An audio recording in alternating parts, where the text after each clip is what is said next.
Bonjour chers étudiants. Aujourd'hui, je vais vous parler des triggers ou bien les déclencheurs. Alors, un déclencheur, c'est quoi? Je commence tout d'abord par la définition. C'est un bloc PLSQL ou bien une procédure PLSQL qui va s'exécuter une fois un événement se passe dans notre base de données ou bien dans l'application. Bien sûr, un trigger, il concerne une table. Donc, toujours, on trouve des triggers qui sont associés à des tables. Bien sûr, ils vont se déclencher, c'est-à-dire ce programme-là ou bien ce bloc de programme PSQL va se déclencher suite à un événement qui se passe sur la table, parce que le trigger est associé à une table. Alors, l'objectif étant de faire des actions connexes, c'est-à-dire si il y a un événement de mise à jour qui se passe sur une table, on veut que cet événement se répercute sur une autre table ou bien une autre vue. Bien sûr, pour aussi faire une centralisation des opérations globales, parce que des opérations globales normalement se font lorsqu'on a des bases de données réparties. Ça veut dire qu'il y a des sites où il y a un ensemble d'informations qui concerne des données bien déterminées et un autre site où il y a d'autres données. Et le site global, il, comment dirais-je, il agrège les deux sites. Donc, à ce moment-là, on a besoin de centraliser dans le site global et ça va se faire, bien sûr, à l'aide des triggers. Alors, je passe directement à la syntaxe de création d'un trigger. Donc, create or replace trigger, le nom de trigger, quand. Alors, le quand, c'est-à-dire, est-ce que c'est avant, before, after, après, ou bien au lieu de, instead of. Et l'événement, ce sont des événements de mise à jour, soit l'update, ou bien l'insert, ou bien le delete. On, c'est-à-dire sur quel objet? On, le nom d'objet, et c'est ça la table. C'est-à-dire les événements, ils sont associés à une table. Donc là, on va déclarer la table. Alors, referencing old as ancien, new as nouveau. Donc ça, c'est optionnel, bien sûr. Mais lorsqu'on est en train de faire, par exemple, des mises à jour dans une table, un update, donc nous avons des valeurs, des anciennes valeurs et des nouvelles valeurs. La même chose, donc les anciennes valeurs, on va les précéder de préfixe old. Donc nous, on veut utiliser le terme ancien, donc on va le changer par ancien. Sinon, si c'est une nouvelle valeur, on va la précéder avec new, new point la valeur, le champ. Alors nous, on veut utiliser nouveau au lieu de new. Donc comme ça, on va rajouter cette syntaxe-là. Mais personnellement, moi, je trouve pas nécessaire puisque déjà le old et new, ils font l'affaire et on est habitué à utiliser ces termes-là en informatique. For each row, pour chaque ligne, c'est-à-dire cet événement qui va se passer pour chaque ligne. Donc on va faire appel à ce trigger autant de fois que les lignes impactées par l'événement. Donc si j'ai fait un update sur une table et l'update a concerné 4 lignes, donc ce programme-là qui est entre begin et end va se déclencher 4 fois parce qu'il concerne 4 lignes. Alors, aussi, si j'enlève for each row, je vais avoir un trigger qui s'appelle le trigger table. Alors, le trigger table, il va se déclencher une seule fois sur la table. Ça veut dire que même si j'ai effectué un update ou bien un delete sur la table, et cet update ou delete a concerné plus qu'un seul enregistrement, on va dire par exemple 100 enregistrements, le programme va se déclencher une seule fois, même si ça a concerné plusieurs enregistrements. Alors la différence entre le trigger line et le trigger table, c'est que le trigger line, il peut ne pas se déclencher puisque aucune des lignes n'a pas été touchée. Mais si la ligne a été touchée 100 fois, le trigger va se déclencher 100 fois. Alors que dans le trigger table, il va se déclencher même si on n'a pas touché une ligne de la table concernée par le trigger. Donc, il va se déclencher une seule fois. Et bien évidemment, il va se déclencher une seule fois, même si la table a été touchée sur plusieurs lignes. When, donc la commande when, ou bien, ça c'est un filtre. C'est-à-dire on veut par exemple que certaines données qui vont être concernées par le déclenchement. Donc, on va faire un exemple. Et le begin et les end, donc c'est un programme PLSQL qu'on va faire ici, qu'on va effectuer. Alors, donc, parmi les objectifs, bien sûr, que j'ai dit des triggers, c'est de réaliser des opérations connexes. Donc, on va voir entre la table commande et stock, c'est-à-dire si un client a commandé 50 articles, automatiquement, les 50 articles vont être retranchés de la quantité en stock. Donc, on a deux tables commande et stock. Donc là, on va retrancher ce qui a été commandé de la table commande. Donc, s'il y a une mise à jour qui s'est effectuée sur la table commande, que ce soit delete ou bien update ou bien insert, c'est-à-dire une nouvelle commande, donc la quantité qui est en jeu dans la table commande va être retranchée ou bien rajoutée à la table stock, bien sûr, en fonction de l'article qui a été commandé ou bien dans la mise à jour dont la table commande a été effectuée. On va voir un autre exemple qui va sécuriser une table contre les mises à jour interdites. Par exemple, on ne veut pas que quelqu'un touche à une table en dehors des heures de travail, par exemple pendant le week-end ou bien au-delà de 18 heures de soir. Donc là, on ne peut pas le réaliser à l'aide des contraintes d'intégrité d'un SGBDR au moment de la déclaration des tables, mais on peut la garantir grâce à un trigger. Donc là, on va l'appeler sécuriser une table contre des mises à jour indésirables. On va voir aussi le cas des triggers de la table mutante. Je vais vous expliquer par un exemple par la suite. Et je vais illustrer aussi le filtre, le when dont je vous ai parlé ici. Donc là, on va le mettre, bien sûr, en évidence. Alors, je pars directement vers les exemples. Alors, maintenant, je vais aller vers la table stock et commande. Donc, vous voyez la table stock, la table commande, j'ai créé les tables. Alors, j'ai essayé d'insérer dans la table stock quelques articles. Donc, si je fais select étoile from stock, donc voilà qu'est-ce que j'ai. J'ai donc j'ai dans la table stock le ID produit 111, unité centrale HP 300, souris Bluetooth 400, il y a un moniteur HP 17 500, moniteur HP 21 pouces 700, clé USB 64 gigaoctets, 100 articles. Bien, 100 articles de ce produit-là. Alors maintenant, regardez qu'est-ce qu'on va faire. On va essayer de commander un article. Donc, je vais faire copier-coller à ça. Donc, par exemple, on va essayer de commander l'article 111, l'unité centrale HP, donc il y a 300, donc on va essayer de le commander. Donc, si on commande, ça veut dire on va faire un insert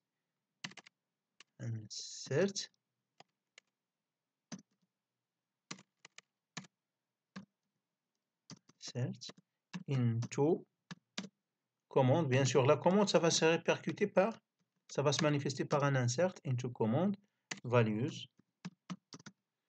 Alors, par exemple, un client, donc je vais select étoile from commande, donc je vais voir. Donc un client, par exemple, qui s'appelle 1, ou bien un client numéro 4. Donc il va commander l'article 111. 111, donc c'est l'unité centrale HP. Donc c'est l'article 111. La quantité, par exemple, 3. Très bien. Alors, normalement, une fois que je commande ça, il faut que automatiquement au stock, donc je vais faire ici 10. Donc, automatiquement dans la table stock, il faut que j'aurai 290. Alors, on va voir. Mais ça, c'est théoriquement. Mais je n'ai pas encore fait insert into, j'ai pris value ici, plutôt.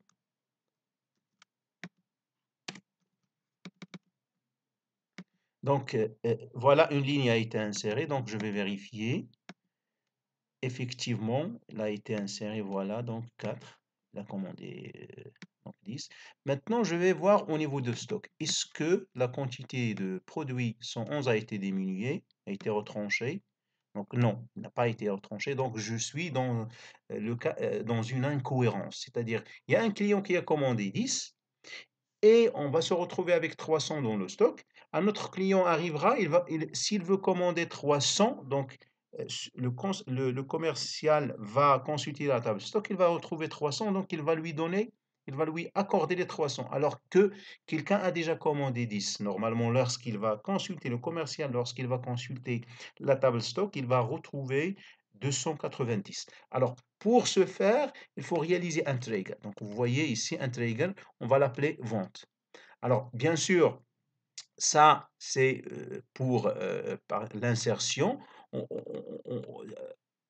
Aussi, ça va aussi être nécessaire et obligatoire pour la mise à jour, c'est-à-dire l'update. Si par exemple le client a commandé 10, il nous a dit non, je veux plus, je veux 20. Donc ça, on va faire un update. Donc une fois on fait update, la table stock doit bien sûr accompagner la quantité de stock de la table stock doit accompagner automatiquement et systématiquement ce qui se passe dans la table commande, que ce soit une suppression, parce que le client peut nous dire non, ça y est, je ne veux plus ces articles-là, j'ai pas assez d'argent pour les acheter, assez de budget, donc je vais annuler la commande. Donc dans ce cas, on va faire un delete, donc le stock va revenir à la valeur initiale. Donc tout cela, on va le faire à l'aide d'un trigger. Donc voilà le trigger. Donc le trigger, on l'a appelé vente trigger, trig, before, donc avant l'insertion ou bien la mise à jour, l'update ou bien le delete en commande, referencing new as nouveau. Donc là, ici, juste pour vous illustrer le mot new et old, donc là, on a changé nouveau par nouveau. Ce sont des alias pour nouveau. Ce sont des alias nouveau, pour nouveau et ancien pour old. Donc on va voir par la suite leur utilisation. For each row, c'est-à-dire pour chaque ligne. Alors ici, le référence new et old, ils sont toujours accompagnés de for each row. On ne peut pas imaginer un trigger table avec des new et des old. Donc toujours, on associe référencing new as new et old as old à for each row.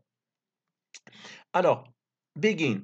Alors, je vais faire la mise à jour à quoi? À la table stock. C'est-à-dire, une fois je fais des événements dans la table commande, ces événements-là, insertion, update ou bien delete, je vais l'accompagner avec une mise à jour dans la table stock. Voilà, ici la table commande et ici la table stock. Donc, c'est-à-dire, avant de faire ça, aller à la table stock et il faut faire des actions. Quelles sont les actions? C'est si c'est une nouvelle commande, c'est-à-dire insert, je dois retrancher la valeur insérée de la table stock dans la quantité de commande de la table stock. Si c'est un update, je vais faire la différence entre la nouvelle quantité et l'ancienne quantité commandée. Je vais faire la différence et je vais retrancher la différence de la quantité de stock. C'est-à-dire, par exemple, il m'a demandé 20 articles, puis il m'a dit non, le même client, le même article, non, je veux 30. Donc, qu'est-ce que je vais faire? J'ai déjà retranché les 20. Donc maintenant, je vais retrancher les 30, non? Donc je vais retrancher la différence entre 20 et 30 qui est 10. Donc 20 moins, plutôt 20, c'est l'ancien. Donc 30, c'est la nouvelle, nouveau, et moins 20, c'est l'ancienne. Donc j'aurai 10, donc je vais retrancher. Alors maintenant, si jamais il a commandé 20, il m'a dit non, j'ai pas assez d'argent, je veux juste 10. Donc on va rajouter la différence à la quantité de stock. Donc la nouvelle valeur c'est 10, l'ancienne valeur c'est 20. Alors 10 moins 20, c'est moins 10. Moins 10, c'est plus 10. Donc comme ça, on a rajouté les plus 10 à la quantité de stock. Maintenant, si il a supprimé, il a par exemple commandé 30, Et puis il m'a dit non, ça y est, j'ai changé d'avis, je ne veux plus ces articles-là, annule la commande. Donc je vais annuler la commande, c'est-à-dire je vais faire un delete dans la table commande, et comme ça euh, euh, euh, euh, remettre, c'est-à-dire rajouter ce que j'ai supprimé. Alors, la nouvelle commande, j'ai pas de nouvelle commande parce que c'est delete. Donc delete, il n'a pas d'ancienne commande. Il n'y a pas plutôt de nouveaux données parce que c'est une suppression. Je n'ai que les anciennes données. Donc je vais faire moins l'ancienne donnée parce que ici c'est 0, moins quelque chose, c'est-à-dire moins ce quelque chose-là. La nouvelle donnée, l'ancienne donnée, donc moins l'ancienne donnée, c'est plus. Donc je vais rajouter ce qui a été annulé à la quantité de stock. Alors le mot NVL, ça veut dire quoi? Comme je viens d'expliquer maintenant, nouvelle n'existe pas dans le cas de delete puisqu'il n'existe pas, donc nouveau point quantité c'est nul. Alors pour remplacer le nul par 0, je fais la fonction nvl. Ça va remplacer le nul par 0. La même chose dans ancien, lorsque je fais un insert, je n'ai pas des anciennes valeurs, alors normalement moins nul. Une valeur moins nulle, c'est nul. Donc pour réaliser correctement le calcul, je dois changer le nul par un 0. Et la commande NVL, ou bien la fonction NVL, me permet de faire ça. Donc NVL les anciens par 0 au cas où ancien est nul. Donc il remplace par 0 si c'est nul. Si c'est pas nul, il ne va pas le remplacer par 0, bien sûr. Alors, where, pour qui je vais remplacer ça? Bien sûr, pour le produit ID, le ID de produit qui est en stock, qui est qui est égal à nouveau ID de produit qui est commandé, ou bien ancien ID qui est commandé. Donc, dans le cas de update, c'est les mêmes. Parce que l'ancien, quand je fais la mise à jour, un update à un produit, c'est le même produit, donc le nouveau égale à le même. Dans le cas d'insert, j'ai pas l'ancien, donc ça c'est nul, donc je vais respecter la condition parce que j'ai le nouveau. Et pour le cas de delete, j'ai pas le nouveau, j'ai l'ancien, et voilà ma requête qui va marcher parce que ici j'ai nul. Et ici, j'ai l'ancien parce que j'ai delete. Donc, mon trigger, donc je vais l'exécuter. Donc, elle est très bien exécutée. Maintenant, je vais essayer de faire une insertion, une commande. Alors, select étoile from stock. Vous voyez ici 222. Donc, sur Bluetooth, il existe 400. Donc, je vais faire le client, par exemple, 6, va commander la 222. La quantité, par exemple, je vais faire 200. Alors, j'ai fait 200. Normalement, une fois j'insère dans la table commande, voilà, j'ai inséré dans la table commande, donc je vais faire select dans la table commande. Donc j'ai inséré 6, donc le client 6 a commandé 200. Alors, j'avais 400 dans la table stock, des articles 222. Maintenant, je vais faire select. Normalement, automatiquement, je ne dois retrouver que 200. Voilà, sur Bluetooth, voilà 200. Très bien. Maintenant, le client m'a dit, non, je veux pas 200, je veux moins. Très bien. Donc, je vais passer par un update parce qu'il a déjà commandé. Update, commande, set, quantité, alors comment il s'appelle dans la table? Alors, je vais faire copier-coller la quantité commandée égale cette quantité commandée. Donc, c'est un update. Il ne veut que 100. Donc, je vais faire égal à 100. Alors, vous voyez bien ici dans la table stock, j'ai 200. Maintenant, il a changé d'avis dans la table commande. C'est-à-dire, il ne veut que 100. Donc, les 100 autres vont être récupérés dans la table stock. Alors, je vais where, bien sûr, where, quoi, le client, c'est le client, le client ID, donc ID client égale à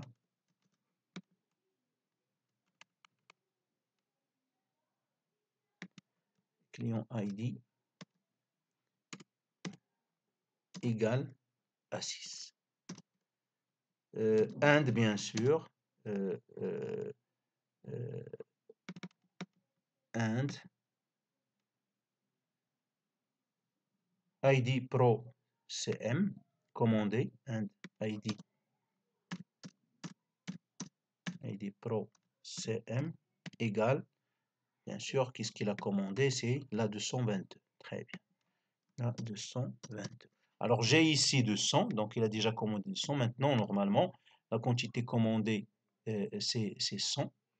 Donc, il a commandé 100. Donc, je vais récupérer les 100 et les ajouter à la table commande.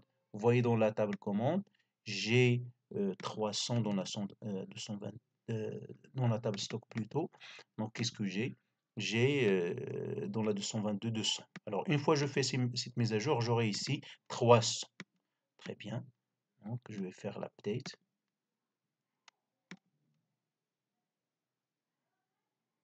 Qu'est-ce que j'ai ici? Alors, and quantité commandée, update commande, cette quantité, where, ID Pro CM. Alors, invalide, donc comment il s'appelle ici? ID Pro, dans la table commande, c'est le ID Pro CM underscore CM. Donc, pourquoi ça ne marche pas? Voilà, très bien. Maintenant, je vais. Voilà, une ligne a été mise à jour. Donc, je vais voir, select la table commande, donc j'aurai 100. Donc, voilà.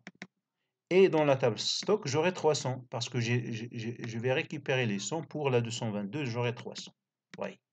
Donc comme ça, j'ai réalisé le trigger qui fait la mise à jour. Maintenant, le client m'a dit non, regarde, je ne veux plus ces articles-là, ça y est, je suis fâché, je veux rien. Très bien. Maintenant, on va faire un delete. Ça se manifeste par un delete from commande. Bien sûr, il va et where. Très bien. Pour les mêmes, bien sûr, pour le même client, pour le même ID de produit. Donc maintenant, combien il a commandé? 100. Combien j'ai dans le stock? J'ai 300. Une fois il supprime, j'aurai mes 400 dans le 220. Donc je vais supprimer ça. Une ligne supprimée. Donc select étoile from stock. Donc je récupérerai les 400. Donc voilà, ça c'est l'illustration de trigger qui fait des opérations connexes entre les deux tables. Maintenant, je vais vous montrer un autre trigger qui s'appelle Secure. Je vais sécuriser la table employees. Alors ici, j'ai la table employees parce que je travaille dans un schéma qui s'appelle le schéma HR. Alors, je vais sécuriser ma table employees contre les mises à jour ou bien surtout l'insert des nouvelles enregistrements en dehors des heures de travail. Alors maintenant, j'enregistre cette vidéo à 20h, presque 20h moins 10. Alors, je suis en dehors des heures de travail. Très bien, mais je vais essayer quand même d'insérer un nouveau employé. Voilà, le nouveau employé a été inséré. Donc, il s'appelle Cocorico, son email, ID et ainsi de suite dans la table employé. Très bien. Maintenant, moi, j'ai effectué une opération interdite. Pourquoi? Parce que en dehors des heures de travail, je ne dois pas insérer de nouveaux employés. Le patron m'a dit, il faut travailler, insérer les nouveaux employés ou bien ajouter un nouveau recrue, une nouvelle recrue seulement dans les heures de travail. Et moi, j'ai pas fait attention et j'ai inséré un nouveau employé dans les heures de travail. Maintenant, puisque cette opération est interdite, il ne faut pas seulement conseiller les gens et donner des directives orales, mais ça va se répercuter, il faut que ça se répercute sur les bases de données et sur la définition de l'application et la conception des fonctions de l'application. Alors, pour éviter tout ça, donc je vais faire un trigger. Pour éviter de faire des directives orales, je vais un trigger pour empêcher les gens d'insérer des employés en dehors des heures de travail. Alors, en dehors des heures de travail, ça veut dire que si la date système d'aujourd'hui, il est un dimanche, ou bien il est un samedi, d'accord, un day, si c'est un dimanche ou bien un samedi, ou bien la date système, c'est-à-dire l'heure système, il n'est pas entre not between 8 heures du matin et 18 heures du soir, il faut interdire les opérations par un Rise Application Error, c'est-à-dire mentionner l'erreur avec ce message-là, disant que vous ne pouvez pas enregistrer et insérer des employés dans la table employés. Donc, before insert all employees. Donc, je vais exécuter ce trigger. Alors, le trigger marche bien. Maintenant, je vais essayer d'insérer un nouveau employé. Donc, j'ai déjà inséré celui-là. Donc, je vais essayer d'insérer un autre.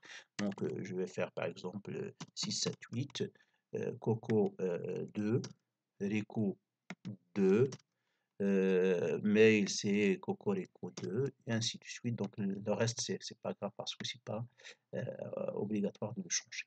Alors, je vais faire un insert et vous voyez, donc qu'est-ce qu'il a dit? Le déclencheur a été et s'est déclenché. Et il m'a dit, vous ne pouvez pas insérer dans la table employees que durant les heures de travail. Donc, il m'a empêché de faire cette insertion. Alors, vous voyez bien, on va voir ici que le premier a été inséré, le 655, parce que j'avais pas un trigger qui va m'empêcher. Maintenant, l'autre 78. Alors, il n'a pas été inséré. Pourquoi? Parce qu'il a été empêché par le trigger. Très bien. Maintenant, on va passer vers le troisième exemple qui est la clause when et la table mutante. Donc, la table qui est en mutation et la clause when. Donc, c'est pas forcément qu'ils sont associés, mais moi, je les ai mis dans un seul exemple pour gagner du temps. Alors, maintenant, vous voyez qu'est-ce qui va se passer.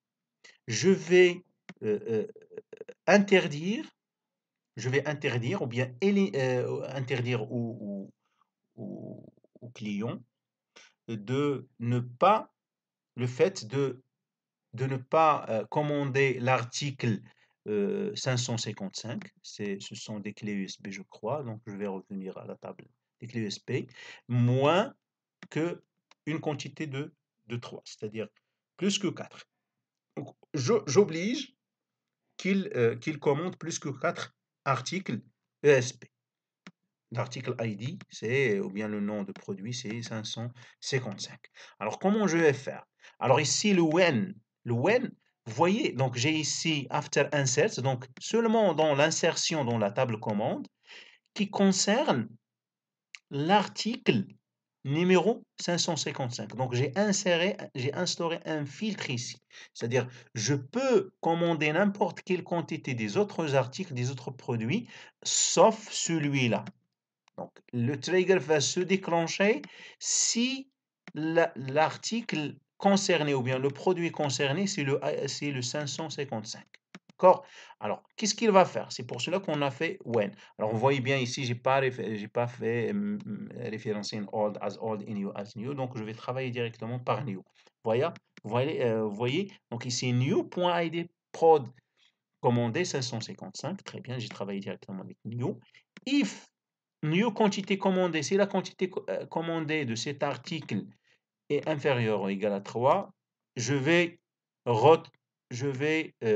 la supprimer. Je supprime ce que j'ai commandé. Parce que normalement, je ne dois pas avoir une quantité commandée de cet article à 555 moins que de 3. Donc là, voilà new. Donc je vais faire un delete.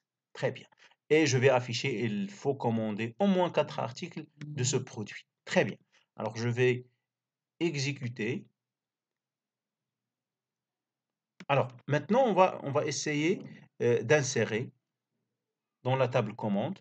Bien sûr, je vais commander 555, très bien, de cet article. Vous voyez? Donc 2, j'ai commandé la quantité commandée, c'est 2. Donc le client numéro 1 a commandé les clés USB, 2 articles, donc ici, voilà, il a été inséré. Pourquoi? Parce que euh, j'ai pas encore exécuté et compilé le trigger. Je vais le faire maintenant. Je vais faire ce trigger là, je vais l'exécuter.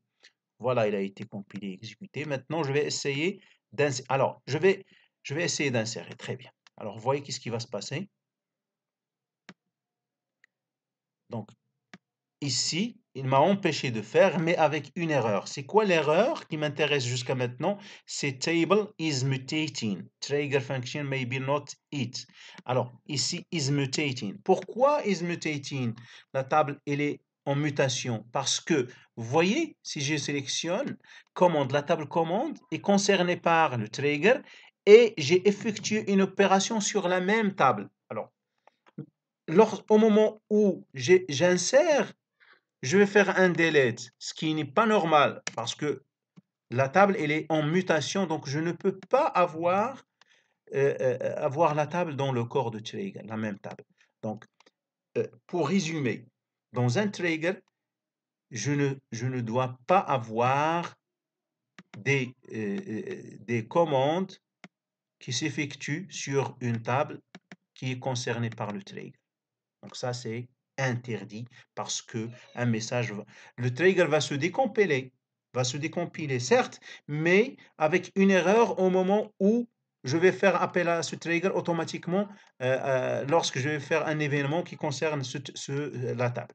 Donc vous voyez donc l'événement concerne la table. Pourquoi? Parce que c'est le produit 555 que j'ai téché dans la table commande. Alors, donc je ne dois pas avoir cette configuration. Dans un trigger qui concerne un objet, je ne dois pas retrouver l'objet dans le corps de trigger. Ça, c'est une. Alors, je dois remplacer ça par autre chose. Alors, comment? Je vais le faire je vais l'empêcher grâce à raise application error. Alors, vous voyez, donc je vais avoir ça, raise application error, dans le corps de mon. Donc, au lieu de supprimer ce que j'ai fait, donc je vais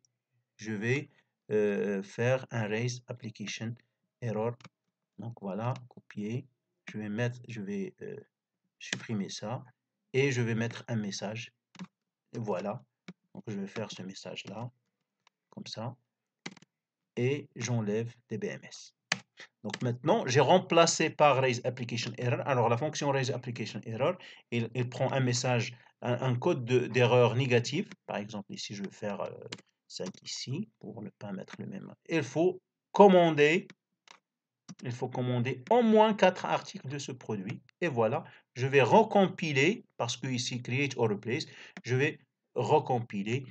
Et maintenant, je vais faire insert. Et voilà qu'est-ce qui va se passer. Donc, il ne va pas me dire la table en mutation, mais il va m'afficher le message. Il faut commander au moins 4 articles de ce produit.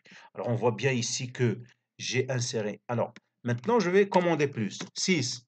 Alors, si je commande 6 de cet article, normalement, il ne doit pas me donner le message. Voilà, j'ai pu insérer le message. Si je demande dans l'article l'ID produit moins de 4 de l'article 444, donc je vois bien que ça va se passer. Donc il est inséré, voilà. Pourquoi? Parce que le 444 n'est pas concerné par le trigger de moment où j'ai j'ai mis un filtre à ce niveau-là. Donc le trigger ne concerne que le 555. Alors, jusqu'ici, je termine la vidéo et j'espère que il vous a été très intéressante et à la prochaine.